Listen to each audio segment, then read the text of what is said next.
This is a BMW, Chinese BMW made by Great Wall Motor that's actually a Mini.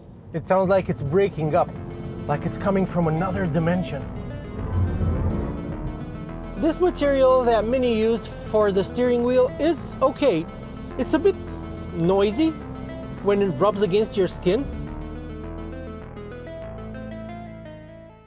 A new electric Mini is upon us, and unlike the previous generation, which was based on the gas-burning model, this car, even though it looks quite similar, it has no mechanical connection to the gas-burning model. They are completely different and built on completely different platforms and on completely different continents.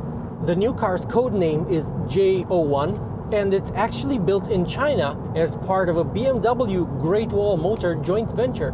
Even the platform itself is built by Great Wall.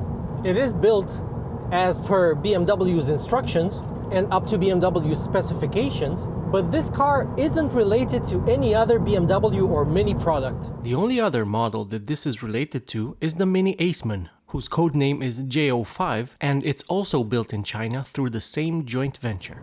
If you're not very familiar with the models, you wouldn't know that it's completely different, but it has a longer wheelbase and it has a wider track width.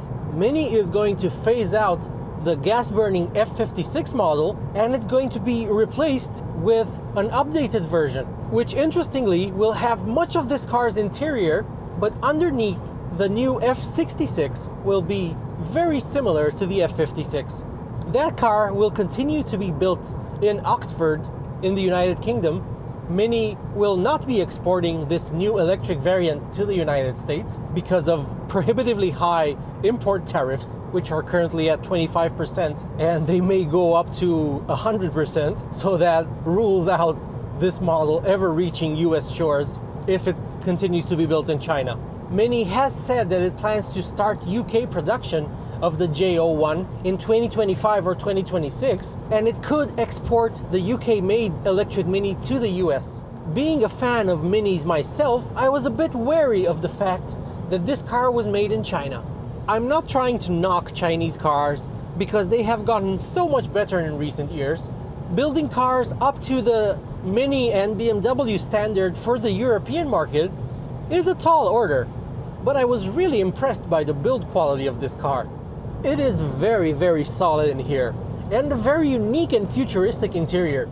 It's so fresh and so nice, and I really like it, even in spite of the fact that it doesn't have any soft touch plastics. All of the surfaces you touch are hard. What's really cool about it is that Mini has used the knitted plastics that have various textures all throughout the interior. So on the dashboard here, this variant that I'm driving today has a certain pattern, and it fades towards the edges of the dashboard, and then the same more basic pattern is continued onto the doors, and it looks really good. My car has the optional sport steering wheel, which is as thick as you've come to expect from modern BMWs. I would argue that maybe this part is a bit too thick. I mean, what are you supposed to do with these bulges? I guess you could kind of drive it like this. In fact, this is actually kind of comfy. It's like you have two palm rests on the upper part of the steering wheel. The design of the steering wheel itself is also pretty unique. It's very modern, a modern reinterpretation of a sporty Mini steering wheel. And even though it's not covered in leather anymore, this material that Mini used for the steering wheel is okay. It's a bit noisy when it rubs against your skin, but other than that, I don't mind it. It's quite pleasant. The texture is a bit unusual, but maybe after it wears for a while, it might become less noticeable. There's also a strip of this knitted plastic material here, proudly displayed as the steering wheel's third prong, and there's another strip here on the dashboard. This one is actually colored. It has red and blue accents in it, while the one on the steering wheel has grayish tones. The material on the seats is also fully synthetic, and it feels a bit better than what's on the steering wheel. It reminds me of the Veganza stuff that BMW uses. In fact, it might be the same thing, maybe from a different supplier or something. I also like the piping around the edges of the seat, which has a pattern to it, and it's really nice and cool. These, I think, are optional seats. They are some type of sport seats, because they have an integrated headrest and the base seats do not. Outward visibility is better than in other modern Minis, at least to the sides. You have a pretty good view whichever way you look, as well as through the still rather short windscreen. For the J01 though, it is more steeply raked to make the car a bit more aerodynamic, but you still get the same letterbox feel when you're looking out through the windscreen. The star of the interior has to be the central screen. It is unique in the entire automotive industry. It was specially commissioned by Mini from Samsung, and it is one of a kind.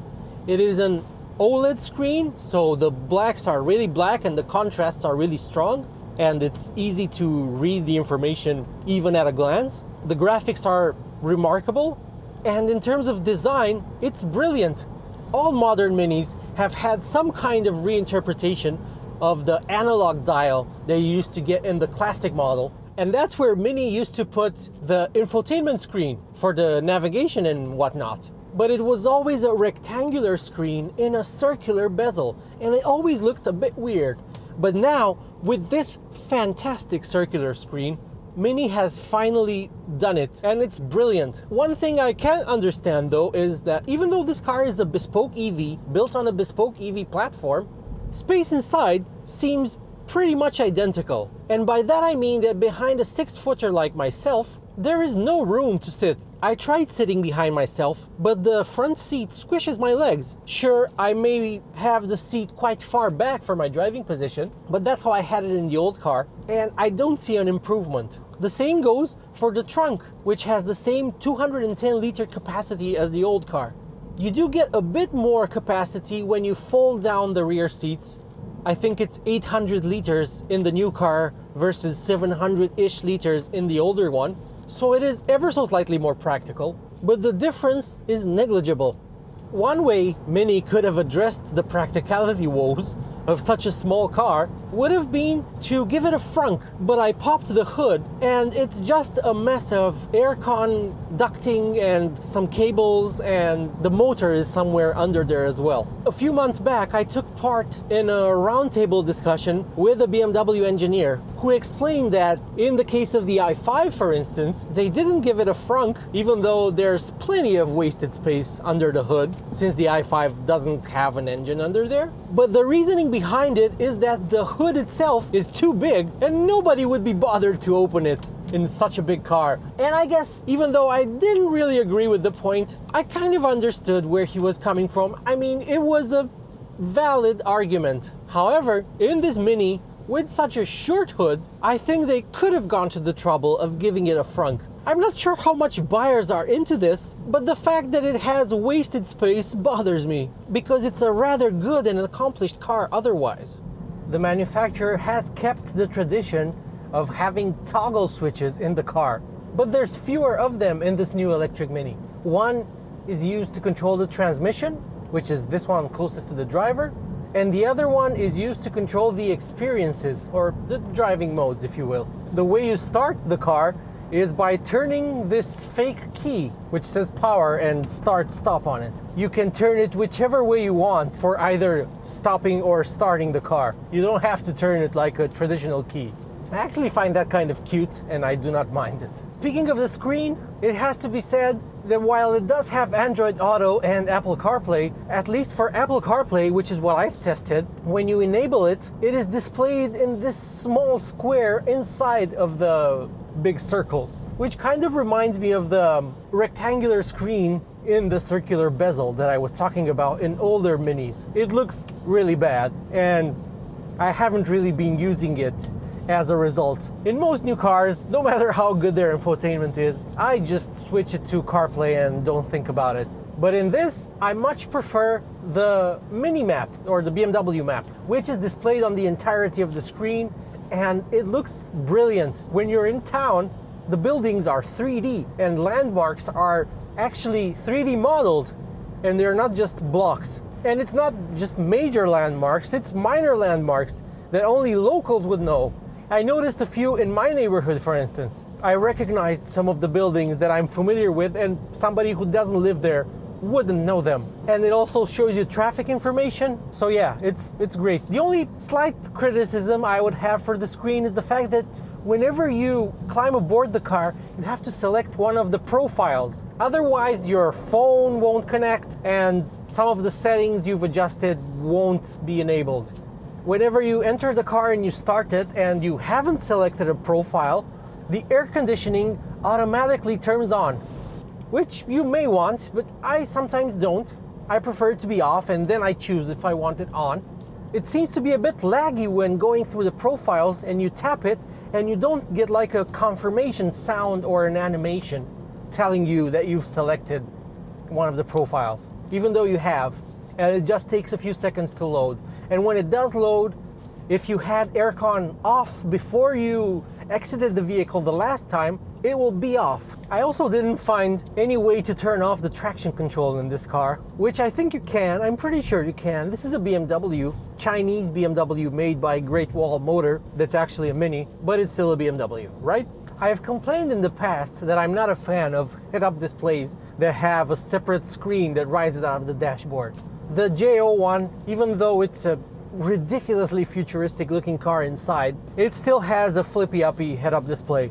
BMW, or Mini rather, would tell you that this is because the shape and the rake of the windscreen doesn't allow it to install one of those head-up displays that projects straight onto the windscreen. So maybe I'll give them that. It's actually pretty good in this application. If you set it up at the correct height, it's actually not bad. It shows you your speed, how much you're pressing the go pedal, and your battery meter, which is what you need in your line of sight or right below your line of sight so that you don't have to look at the central screen here. Behind the screen, Mini has installed projectors that beam a pattern onto the dashboard. This is actually pretty cool. There's also some mood lighting hidden in the door handles, and there's even some mood lighting around the optional panoramic sunroof that doesn't open. But this is like in a 7 Series or an expensive BMW to have illumination in and or around the glass roof. I think being aboard this car at night is a really cool experience, specifically because of all the lights. Each of the modes, or the experiences rather, has its own sound signature, and each has a chime that comes on whenever you switch to that mode, which for sport mode in this car is pretty ridiculous, but we'll get to it. So let's see what it's like when you accelerate in balance mode.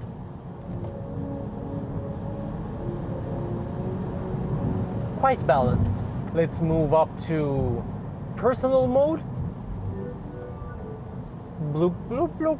Personal mode allows you to put a photo of your choosing as a background for the screen. Let's see what it sounds like. Quite futuristic.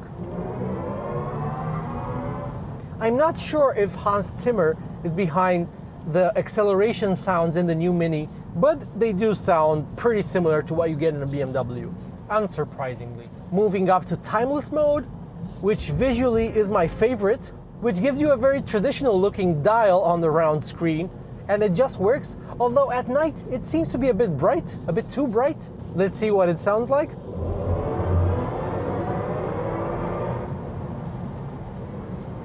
Kind of vacuum cleaner-ish.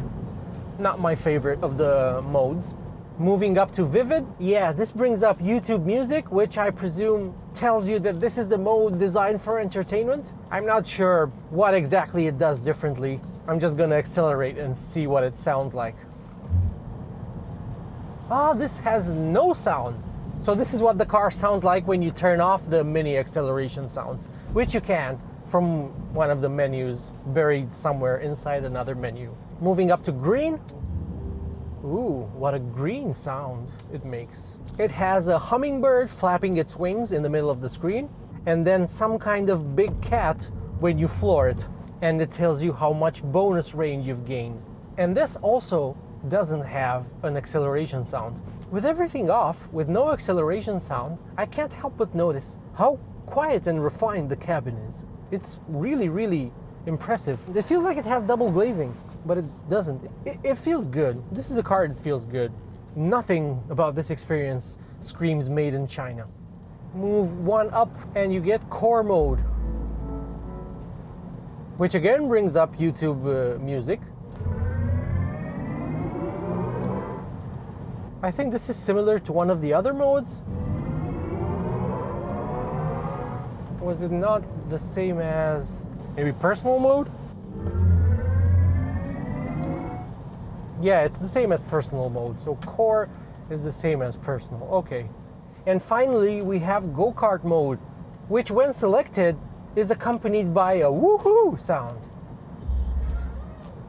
This turns all of the mood lighting red, and it makes the go pedal more sensitive. I don't think it gives you any extra go. It feels just as quick as in core mode or balance mode. It also has my favorite of the acceleration sounds, as I shall demonstrate when I'll be able to overtake this motorhome. I like that in go-kart mode you not only get an acceleration sound but also deceleration sound.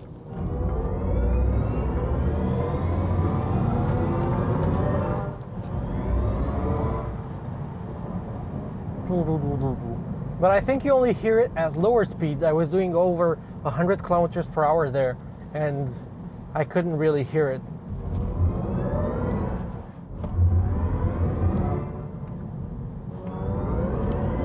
So I'm not sure when it does it, but it does do it.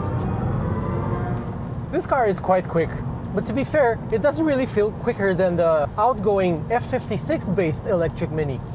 And that's because it's a lot heavier. There's the acceleration sound and deceleration sound. It sounds like it's breaking up, like it's coming from another dimension.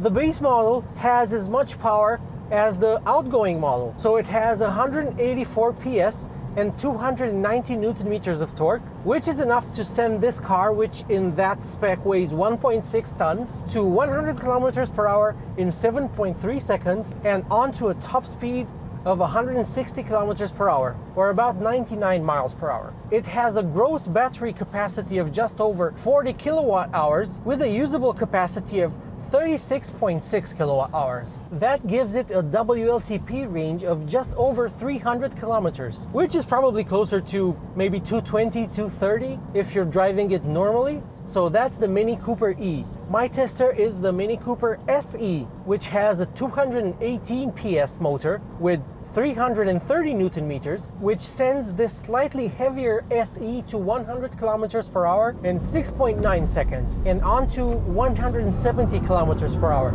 So it's 10 kilometers per hour quicker. The SE has a bigger battery pack, which has a gross capacity of 54.2 kilowatt hours and a usable capacity of 49.2. And this gives it a claimed WLTP range of over 400 kilometers. When I picked the car up from BMW, it had a fully charged battery all the way to 100%, and it had an electricity consumption, an average electricity consumption of 18.7 kilowatt hours, and it displayed a range of about 280 kilometers. I reset the trip meter when I picked the car up, and I haven't checked it, but I will check it now. So it looks like I've been averaging 17 kilowatt hours per 100 kilometers, which is pretty good because I haven't been driving this car with any kind of regard for efficiency. Mini says that this version, the one that I'm driving today, the SE, has a claimed electricity consumption of between 14.1 and 14.7 kilowatt hours. So I picked the car up on Friday and it's now a Sunday and I haven't charged it yet, and I still have around 45% left in the battery. The car has a peak charging rate of 95 kilowatts, which is pretty low. I mean, it's 100 kilowatts less than what the best BMWs manage, and the 95 kilowatts only applies to the SE. The E only charges at 75 kilowatts. One needs 36 minutes from 20 to 80%, and the other needs, I think, 30 or 32 minutes, something of the sort, and the lower time is for the smaller battery. The Mini Cooper E costs from around 31,500 euros, at least here in Romania, while the SE costs from 35,450-ish. My car has about 12,000 euros worth of options, which include the panoramic roof, the Harman Kardon sound system, which in true Mini tradition is fantastic.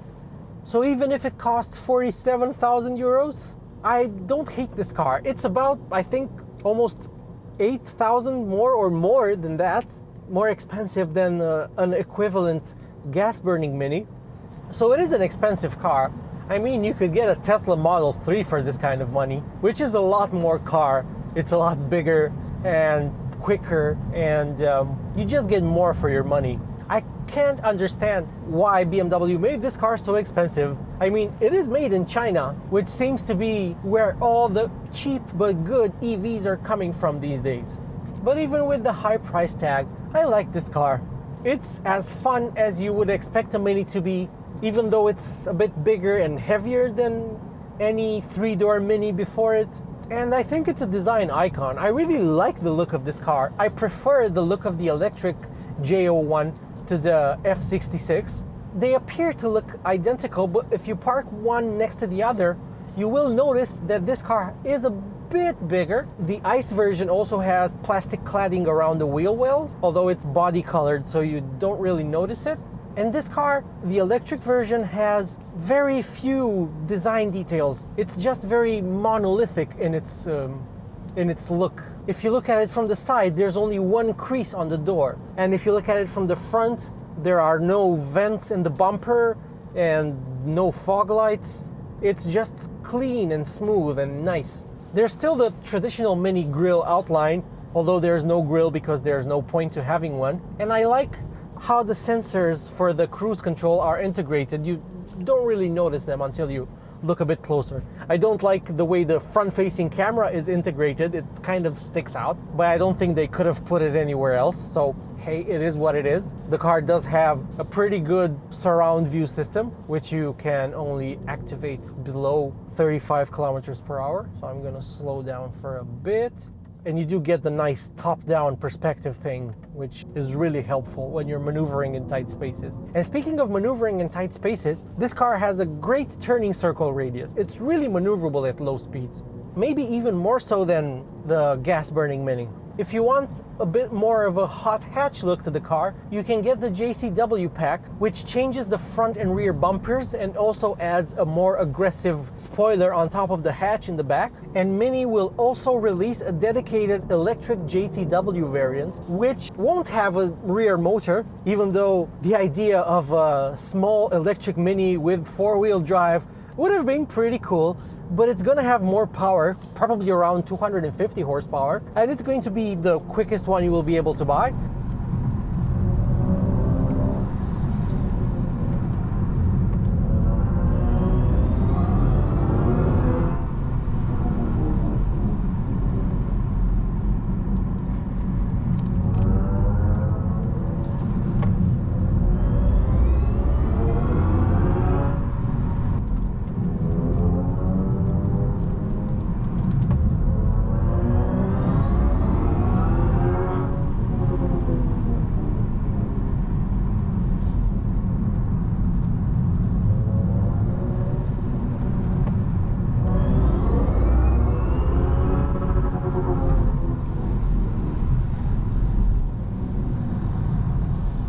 I'm going to throw it around a few more corners, and then I think I'll call it a day on the Mini Cooper SE video. Let's do a launch first. So this is supposed to hit 100 kilometers per hour or 62 miles per hour from a standstill in 6.9 seconds. Some wheel spin. That's 100. Feels under 7-ish, and the car hooked up quite nicely. It has Maxxis tires, by the way, which I don't think I've seen on a Mini press car or any press car for that matter. Let's see, a corner approaching. One thing I will note is that the steering isn't quite as sharp as in older Minis. It's not as darty. It's still very good and very connected, but it's not quite up to the level of older Minis. I'm curious to drive the F66 and compare it to this. Ride comfort isn't amazing. I think the car comes as standard with 17-inch wheels, and you can opt for 2 styles of 18-inch wheels. This one has 18s, and the suspension is just as firm as you've come to expect from a Mini. This car is fun. I mentioned the Tesla Model 3 earlier, and the one that I drove had 400 horsepower, all-wheel drive, and exceptionally well-judged steering. But this feels more fun, even though it's quite a heavy front-wheel drive car. The Tesla weighs just over 1,800 kilograms, and it's an actual sedan with a big trunk, and this is a relatively small hatchback, and it weighs almost 1.7 tons. So Tesla is clearly a bit more advanced than the others. This is fun. I'm really having a good time, which you can't really say in many electric vehicles. But I'm happy to report that the J01 does deliver driver enjoyment. It's a fun little car.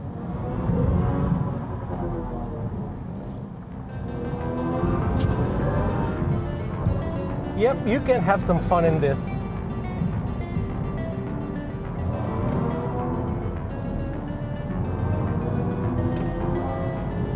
Thank you for watching.